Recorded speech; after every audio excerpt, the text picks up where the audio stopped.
You're listening to Bold Hearts, Big Moves, the show for female entrepreneurs who want it all: a thriving business, deep self love, and fulfilling relationships. I'm Erin Anderson, and each week we will dive into how to set stronger boundaries, make empowered choices, and show up in life and business with boldness, authenticity, and heart. Because let's be real, the money you make is directly related to the love that you have for yourself and the strength of your relationships. So if you're ready to lead with love and make those big moves with those bold hearts, let's dive in.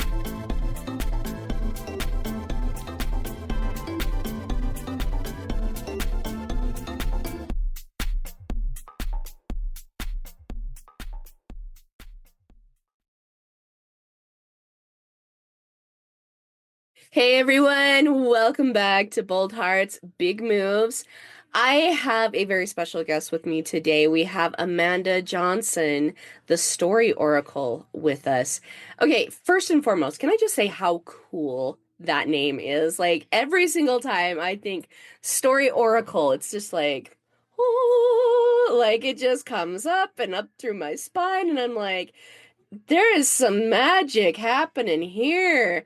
And you can just feel that magic coming through her in the way she speaks, because the thing that she loves to do is she loves to take people from the current story they're in, whether it be, relational, financial, business, and taking them to the story that they really, really want to create in their life. And very cool, very fun. And it's like I said, same thing, just the oracle. It's just this all wisdom type of a feeling, and I love it. So I wanted to introduce you guys to Amanda Johnson today. Amanda, tell us a little bit about yourself. Well, I think we should just start with the name. So I earned that name. You remember the Matrix? Mm-hmm. Okay, so you Yes. know the Oracle, the one who kind of knows a lot of things. She sees ahead and she sees potentials, but she doesn't ever give anyone an answer.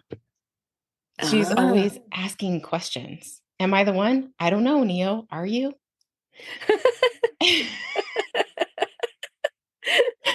And so this is one of I earned it because I learned very early that, I mean, even before I started my work, the power of a question. It's so Yes. much more powerful to ask somebody a question, including a child. This started with my son, to ask the question and to be curious and to see what emerges as a result, and to let whatever comes, even with people writing books and looking to become thought leaders and build big businesses, it's always better if they get to the answer themselves. I completely agree. I went to, oh my gosh, a an event by a friend of mine, Tiffany Peterson, years ago, years and years ago. And at the time, I was still struggling with like a lot of my trauma and a lot of my betrayal and a lot of like stuff that was standing in my way of progress, right? And she was the one that said, get really good at asking questions. So instead of like saying what you want to say to someone, ask them, ask it to them in a question. And I was like, huh? At first, like, you want me to do what now? Yeah. Right? Like, how do I do that? Yeah. But that has been one of the most powerful skills that I've ever used in my life and in business and to create my six figures. You know, it's been insane how powerful it is. Yeah. Really, truly. Yeah. It really is. Yeah. Questions. I mean, if you asked me to go back and highlight the defining moments of my life, every single one of them started with someone that I really respected asking me an almost impossible question. And Mm-hmm. it just called forth the next big answer and the next expression of who I was meant to be in the world. Mm-hmm. Exactly. Exactly. And so, we ought to really do a podcast about that very thing. But today, we're actually talking about more of the feminine money mindset again with Amanda. And we're definitely going to ask some fabulous questions here, but like, man, dang, we should do like another one about like how to ask really good questions, because I could totally feel some vibes on that one. But um, why is it safety that's so important for the female entrepreneur? Like, why does she need to feel that way? Well, I think that, I've always heard, and as I've studied across the years, the feminine energy is very creative, right? We bring life Mm, into the world. right. And in the creative process that I am in all the time with people, there's always a lot of chaos. There's Yeah. always a lot of disorder. And so what I find is that that more masculine energy, creating structure around something, around a vision, around an idea for a book, around a plan for how you're going to raise your children, right? Across the board, our feminine energy is kind of scary without that. It kind of feels a little overwhelming, right? It needs that container and that Yeah. endpoint. I completely agree with that. This is one of the reasons why I say that the true feminine needs a true masculine in order to be truly feminine, right? Mm. Because of this one piece right here. And I actually get a lot of mixed responses like, that's not true, right? From women that want to be powerful and everything like that. But the truth of the matter is having that divine masculine helps us really step into our power, helps us really be able to get into the flow of that power. Right now, I I also want to edit like say here that even if we don't have like a man in our life right now, or even a man who's going through his own healing processes, that sometimes that can really, really strip a man of being divinely masculine. There is still a divine masculine that we can find that containment from. In my personal story, right? This is God, Yeah. right? For me, putting myself under his power, in his will, in those things, that helps me be divinely masculine. Yeah, listen to me. Divinely feminine. That's what I'm going for. Yeah. Anyway, totally okay. We can make mistakes on this podcast. We're Oh, not good. perfect. Right. Suddenly I feel lighter. Breathe a sigh of relief there. But no, truly, like it helps me step into that divine femininity, right? Because nobody's perfect all the Yeah. time. Yeah. We need someone who is. You were going to say something. Go I ahead. was going to say something. I was like, I don't know if I should ask her a question. Can I ask you a question? Yes, have at it. Okay. So, originally, this idea of safety for me came out of an experience that I had with my son when he was like two-ish. We had one of those butterfly bungalows. Did you ever have one of those with your kids? A It's like butterfly. it's a little netted container. I found it at Ross. It was super cheap. And then, I went and You're gonna laugh at me. there you go. Exactly This that. very thing, right? Yes. So you order the larva, which we called magic eggs, right? And then Yes. all of a sudden you get to watch this entire process happening. And if you have the joy and unbelievable time to spend with a child who is mesmerized with this process, you get to see things. Yes. And there were a few moments in that process that I saw myself reflected back in. The first one was watching, we actually got to see them attach themselves to the top and flip upside down. Hmm. And I thought, wow, there was absolutely no resistance at all to that. It was like the universe, God saying, why do you resist? There's a plan, there's a blueprint. It knows Right. what to do. It knows how to go upside down and create safety. Amanda, you don't know how to create safety. Um, Mm, in the meantime, I'm trying to figure out how I'm raising this child to be a little bit healthier and to feel a little bit safer than I did when I was a kid, right? yeah. And so, then there's this moment where you have to transfer this little cheesecloth with all these cocoons that look really fragile. You have to transfer them and hook them into the inside of the bungalow. And it's nerve wracking when you have this little toddler underneath your feet that's so excited. And so I had to sit down and hold him and say, buddy, like if one of these falls off, I don't know if it will become a butterfly. This is what's Yep. keeping them safe until they become. And he was like, okay, like he became this little soldier that marched around this. We had a giant bungalow. And there was a day where my grandma got too close and she kicked it and one of them fell off. And I heard this blood curdling scream from the other room. And while I was holding him, I thought, oh, this is how I'm trying to raise him differently. This is the sauce right here. I'm figure out not how to tell him what to do, right? No questions. Tell him who I think he's supposed to become, all of this. Like, I'm just trying to keep this creature safe until he figures it out himself. There's a blueprint in order. And when it relates to women, I think that, the masculine in our culture has been so demoralized Yes. and so just destroyed, really, that we have a hard time feeling safe Yep. because we don't have that energy around us. And so my question for you is this. When you finally experienced that, like that divine masculine that you're talking about, Mhm.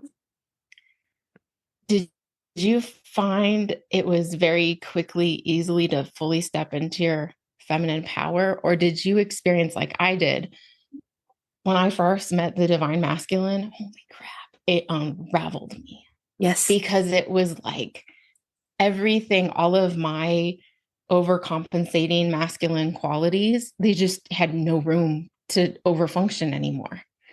And the Mhm. only thing that was allowed there was the feminine. And I was like, I was undone. I mean, I was completely undone. And it was with a client. There was this divine masculine presence in the story and the conversations and I just remember feeling the absolute chaos and being like, oh my God, I'm usually the one watching other people cry. And this client is having to sit here and all of his divine masculinity just letting me unravel because I felt safe to. Maybe for the Yeah. first time in my entire life, like it was okay. Did you have an Yes. experience like that? Yes, yes, absolutely. And I will say this, that mine was, like I said, with God, right? Because like you were saying, like my husband, he's a fabulous man and he's learning so much about divine masculinity. But when I first started like my own healing journey, right? He was really deeply into porn. He had no idea like how to help me and all my emotions, plus also take care of himself and all that he was experiencing and all of his trauma, right? And I literally, like you were talking about that unraveling, right? I actually literally just became unhinged. I became unglued and Not just this me. Okay. yes, yes, yes, totally unhinged, totally unglued. And because the thing is like when we don't have that, we're trying to hold everything together, right? We're trying to hold everything together. And finally, we just like realize that number one, like I became unhinged and unglued because I was feeling so unsafe, right? You were feeling safe. That was the difference. Mhm. But for me, that was actually the night that I started to heal, Mhm. right? I went to God, and I'm putting this story in my book. So if you guys really want to like read the download of the whole thing, like wait for my book to come out because it's all in there. But I screamed at God for 2 hours. I did everything you're told not to do in church. Like in the conversations you had with God, I did it all. Like every little thing. I swore at him. I cursed him. I told him I hated him. Like everything like totally just became unglued, uncorked. But this is how I know that this was such a divine masculine experience for me, is because I just felt him take every dart, every knife, and he just grabbed it and laid it down. Grabbed the next one and laid it down. He didn't get offended. He didn't get angry. He knew. He knew that this was what was going on with me, and he just took every single one and he laid it down. Took the next one, laid it down, and he was calm. He was creating the container in that moment for me to completely become unhinged, right? And finally, after I collapsed on the floor in a puddle of snot and tears, um, I heard Are you sure you've done everything you need to do to heal? Well, that was offensive. And so I started screaming again for another 2 hours, right? And Sounds so calling him, familiar. yeah, calling him every name under the sky again, and he just, picking up every knife, just catching every knife, putting it down, every dart, putting it down. Like he's not taking it personally. He just knows that this turmoil that's going on in my soul, right? Mhm. And after I just couldn't. I just like I there was no way. I didn't care how much offense he gave me. I just couldn't do it anymore. And I heard these words, "If you do my will, I will show you how to heal." And I was like, "Okay." And at that point, like that's when the feminine came in because I submitted, right? I completely submitted. I stopped trying to do it all on my own. I stopped trying to be the divine masculine and the divine feminine all in the same time. I tried to stop, like not tried. I stopped letting everything be so big for me, right? And it was in that submission that I started finding that femininity again. And so when you're talking about like that unhinged side of things, yeah, that was me. Definitely, Yeah. definitely it was me. And just like a butterfly, right? It's Mm, that stuff has to dissolve. All of those, everything that you said was like a dart. It's like just another belief or story or lie that yeah, we've been believing. That's just not true. And yeah, when you're in the presence of that divine masculine and just that like deep, deep truth knowing, you can do all of that. You can lay it all out there and just have it be welcomed. It's like, well, finally, why have you been right, trying to do that by yourself? Why? right, right. Right. And I love the idea like the analogy of the butterfly, right? Because that in and of itself is such a beautiful metaphor for creating what it is we can be, what we know we can be. A caterpillar starts out as an egg, right? There's an egg, it hatches, and it literally devours everything it sees. Right? And how do we do that? Like, right? We're devouring all of this knowledge. We're devouring experiences. We're devouring life, right? Yep. And then Until we go we, upside down. until we go upside down. Exactly. And then we're Exactly. like, wait, we don't know what to do What? here. We don't, What just okay. happened? If no one Right? teaches us how to get safe, and I mean that on every level. Yeah. In the world of books, safety is, looking at all of the content and making sure it's in the right order. Yeah. Because if something inside of you feels like it's out of order, then you're just going to waste a bunch of time and you know it. So you don't Yep. keep moving. It's not Yep. safe enough, Yep. right? Or there's a story in there that you haven't quite uh made your peace with or Yeah. right? Mm-hmm. Not safe. Mm-hmm. What other types of safety need to be in place for you to actually sit and go back to that story and see it as a whole story and not just as the dart or the knife or whatever it was in your mind, right? Right. Right. And then you look outside of that and you think about, okay, now you've got people who are trying to do this by themselves, sitting behind their desks in the same space where they're high performing and over functioning for other people. That's not safe. Right? Nope. Like I'm a master here and I don't feel like a master at this moment.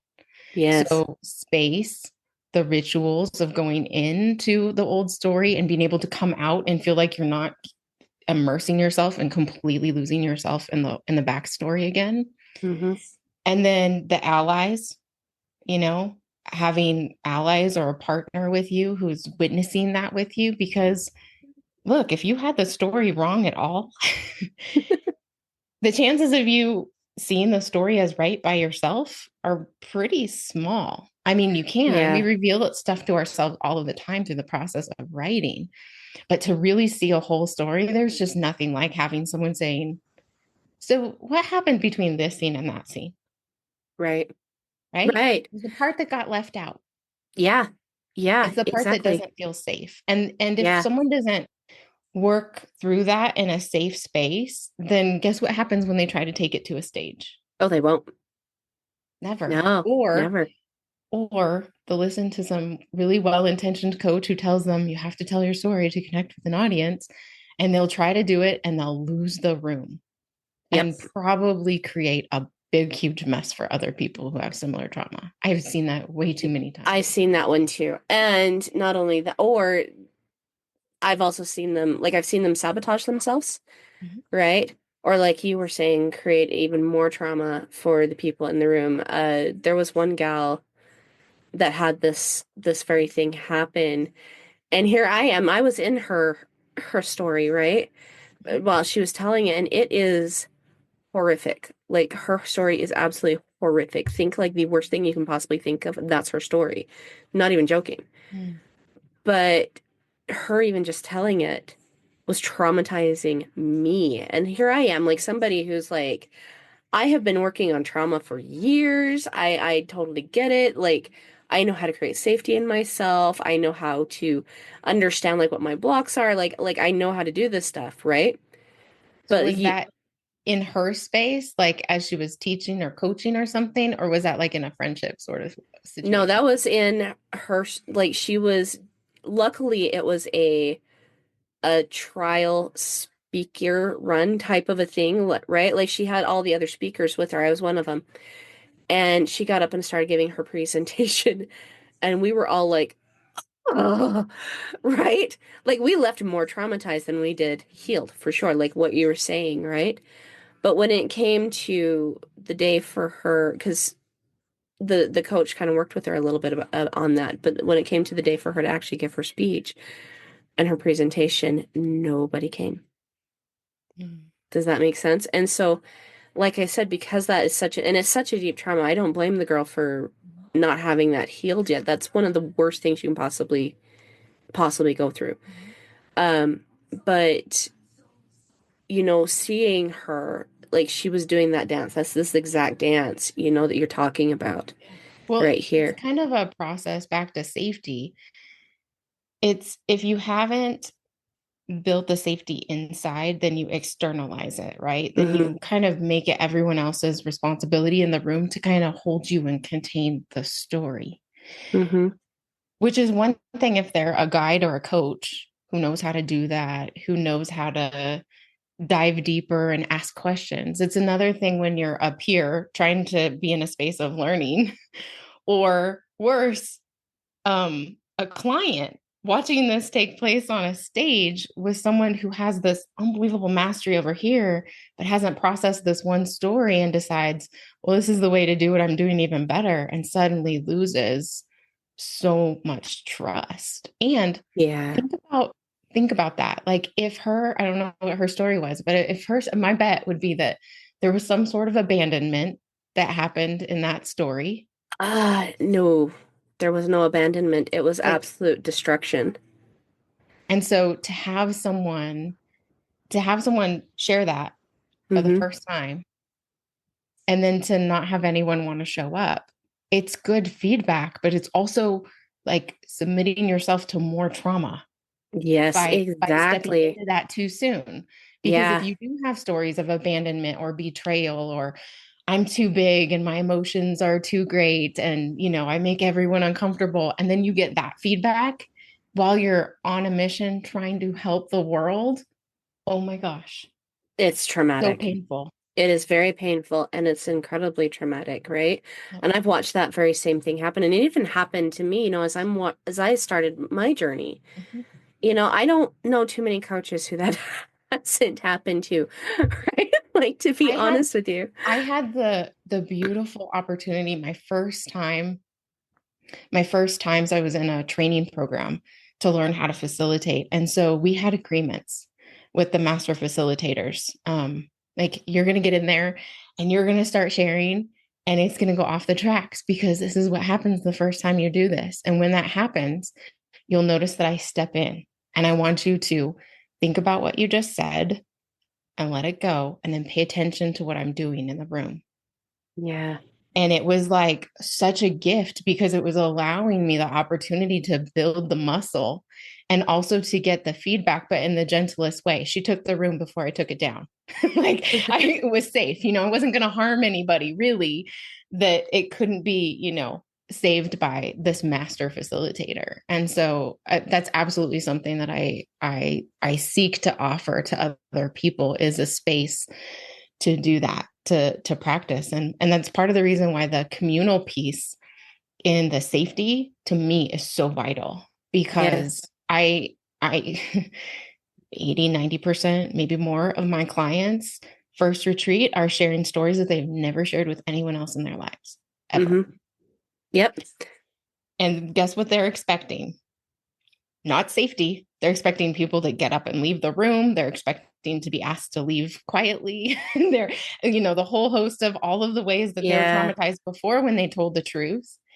And if we have agreements about how we can stay in that space and be curious and empathize, and if we're telling the truth, there's at least one, if not everyone in the room that goes, ooh, yeah, I've been on something like that. I've been on a journey just like that.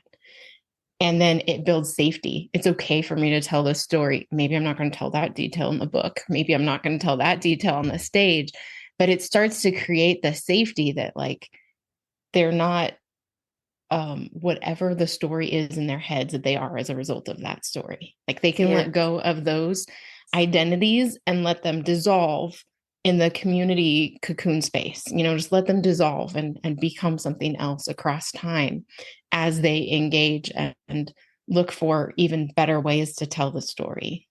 Yes. Yes, exactly. And and the thing is as you're talking about this, like when you find better ways to tell your story and you find ways to help, kind of like close the loop. This is kind of what we're talking about. And this is a big thing. Like if you're ever speaking on stage, or if you, are telling a story to the front of a room, talking about the closing that loop. That's kind of what we're talking about here.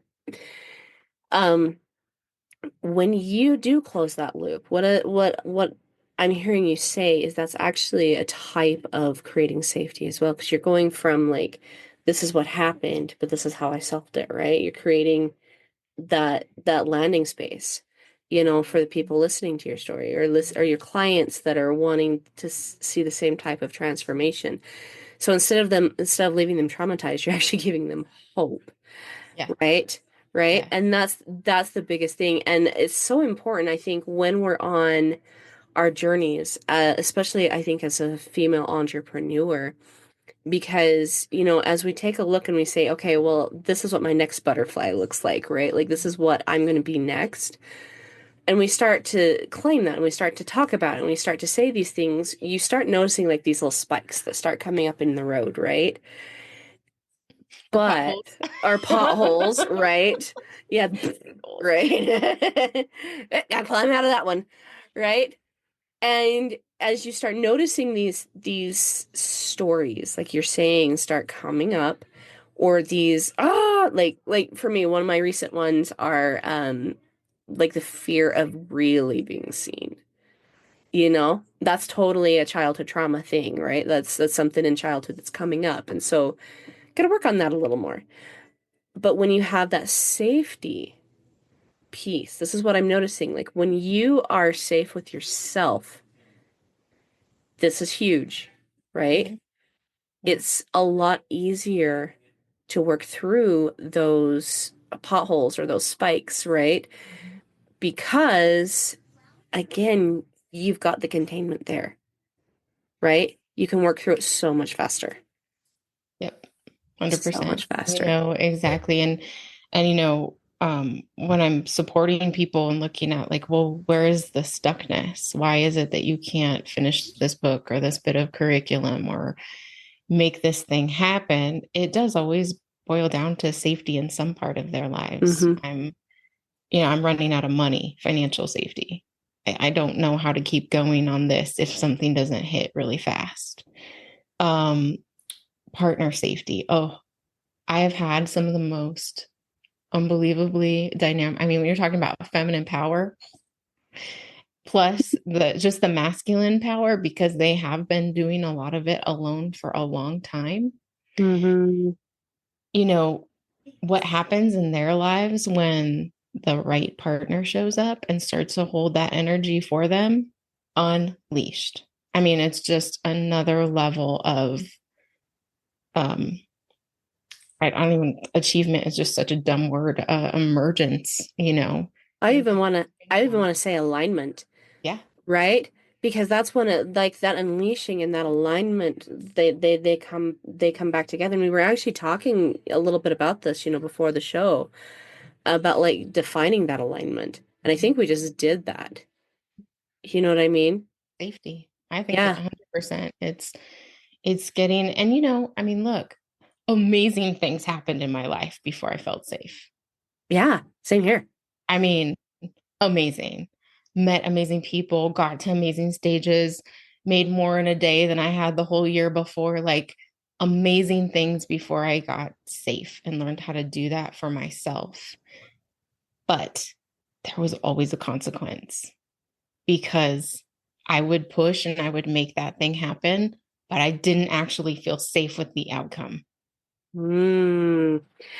And see, and I think that's where, like you were saying, that alignment comes in is when we bring that safety with the outcome, that safety with the result, right? And we really embody it. I think that's kind of what we're talking about here with alignment. I love that definition so much because, when you really align with yourself, right? And your energy and who you are, and you love that, right?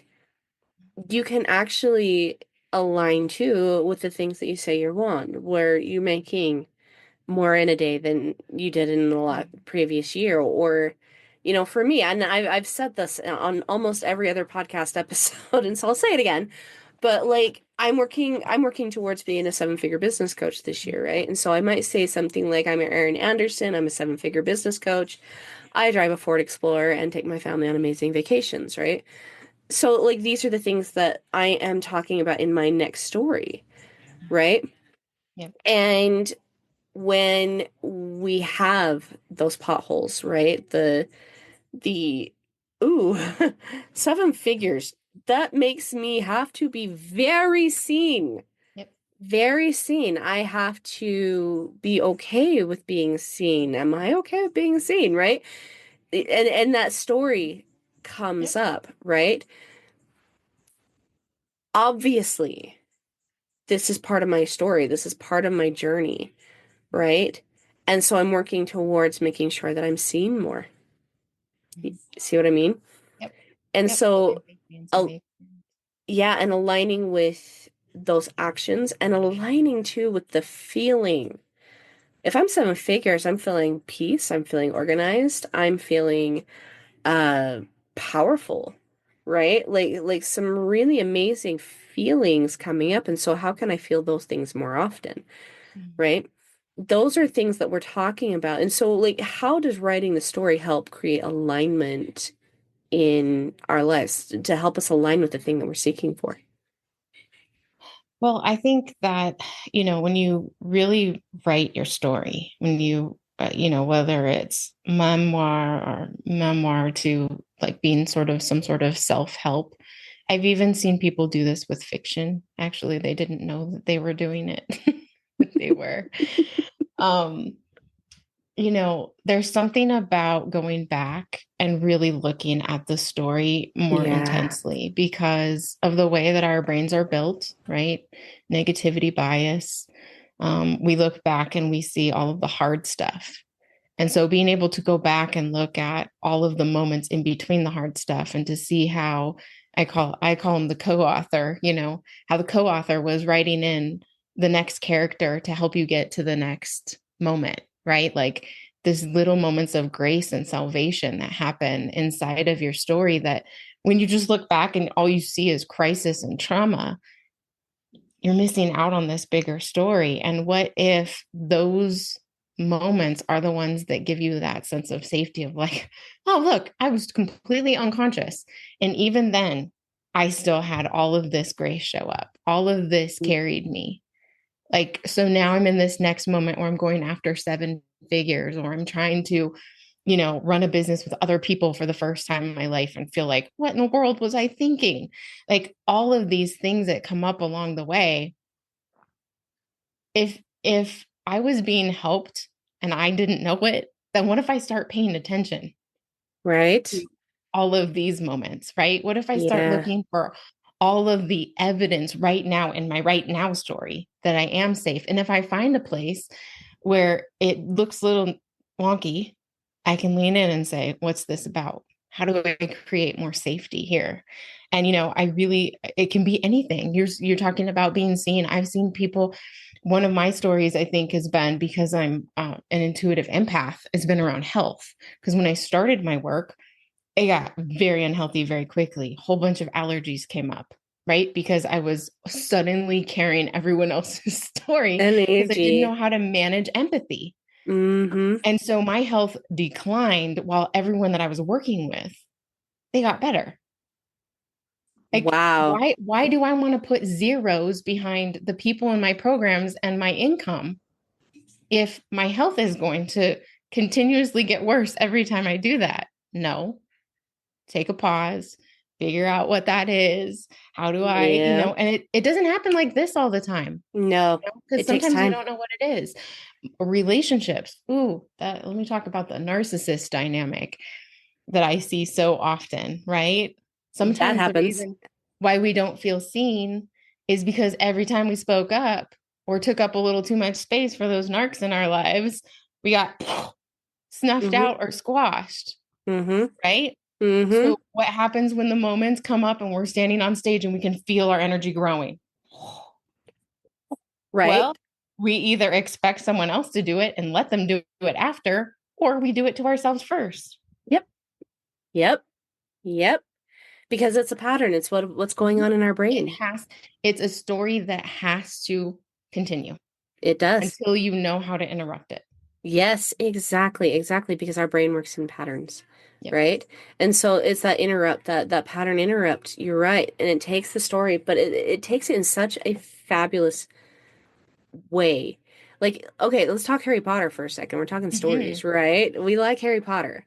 And can you imagine if J.K. Rowling would have just written the first three chapters over and over and over and over and over and over and over and over and over again?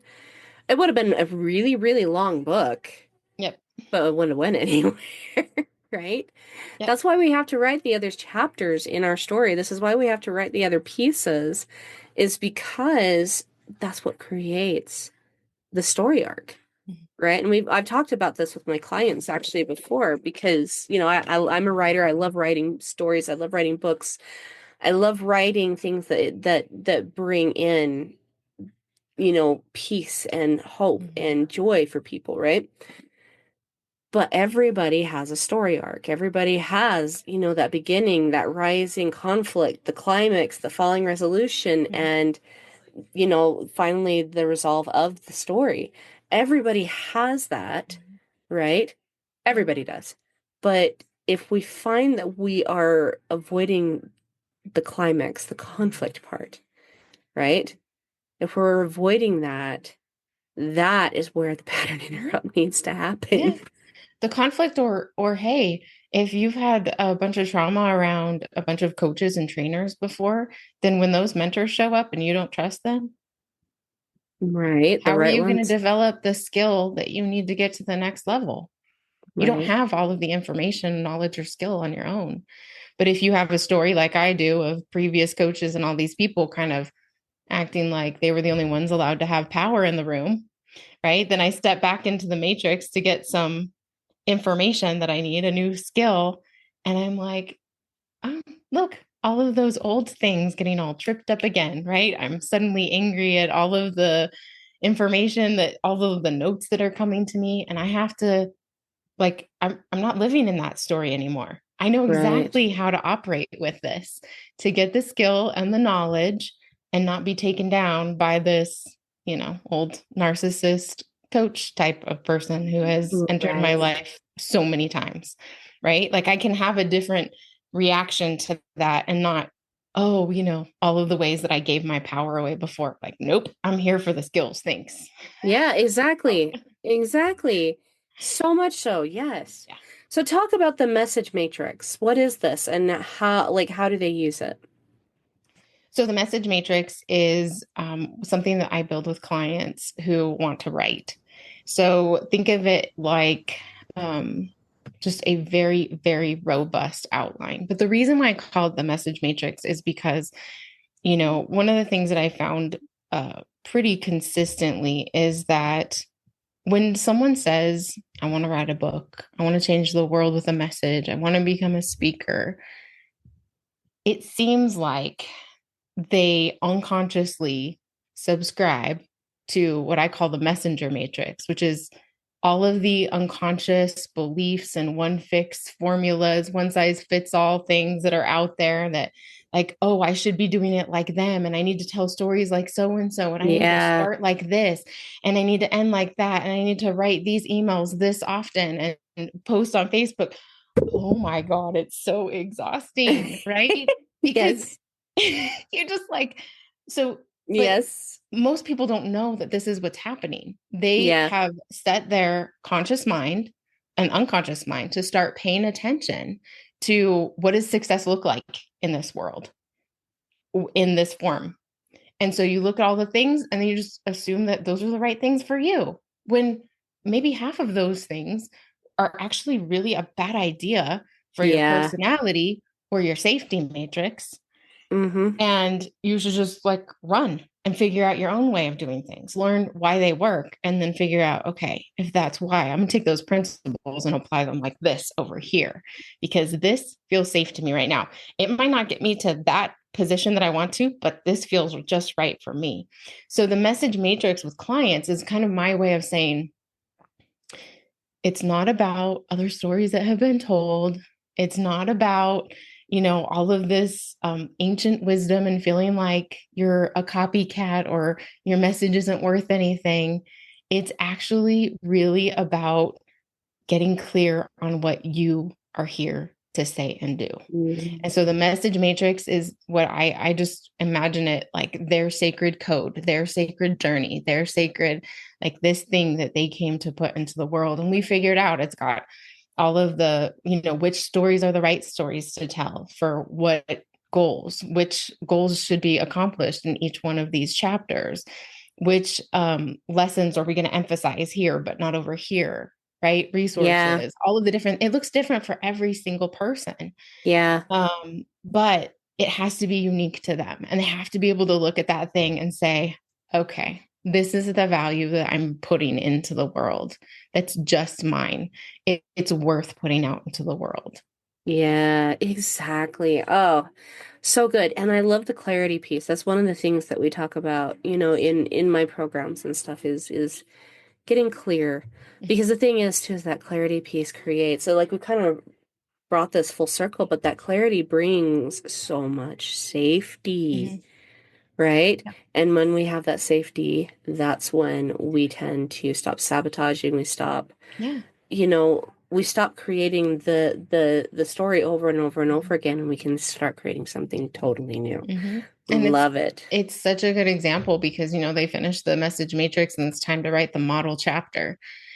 I've never written a chapter before. Okay, it has to have all these elements. What's it going to look like? How do I do this? How do I include backstory? Where do I Hmm. put this part? Right. And sometimes it's not like that part is a creative process. Getting feedback from someone else who goes, no, I think if you do that right now, you're going to end up in trouble over here. Let's try this. Let's flip the scene and put it like this. Right. Like Right. getting that feedback also inside of a safe container where you understand how you're going to get feedback and that it's always going to be constructive. Then you have, I have had clients write 5 or 6 chapters at retreats in 3 days Yep. because they feel that safety. They send me the first draft. They almost vomit when I say first draft today, and they're like, "What? You want me to write a whole chapter?" Yes, a whole chapter.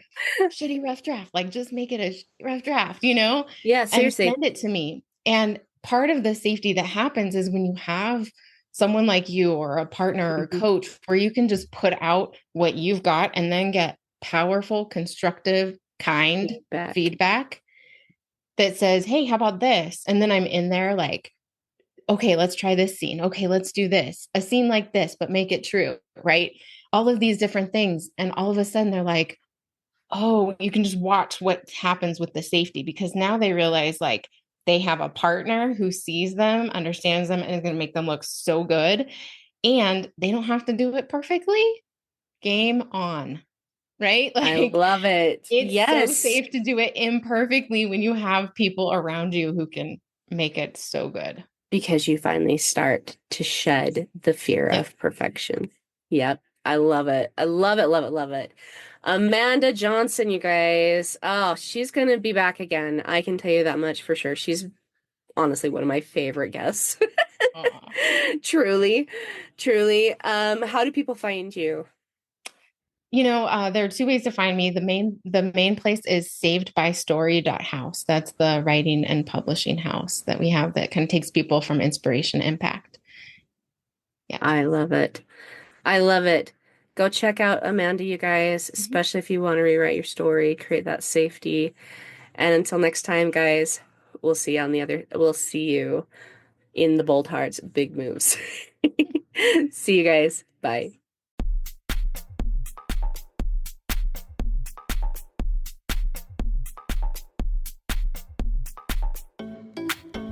All right, Boundary Boss Babes.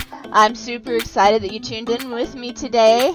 Make sure you tune in again next week as we chat about more Boundary Boss Babe topics. We're going to get into so many other things about how to set boundaries with your business, how to set boundaries with your relationships, so you can truly have the time, the money, and the flexibility that you are seeking. So tune in next week. Make sure you subscribe to this podcast. Let your other Boss Babe friends know about it. And also, if you've got any questions, make sure you submit them into the podcast by clicking on the Send Us a Text message at the bottom of the podcast description. I look forward to seeing you guys next week. See you later, Boss Babes.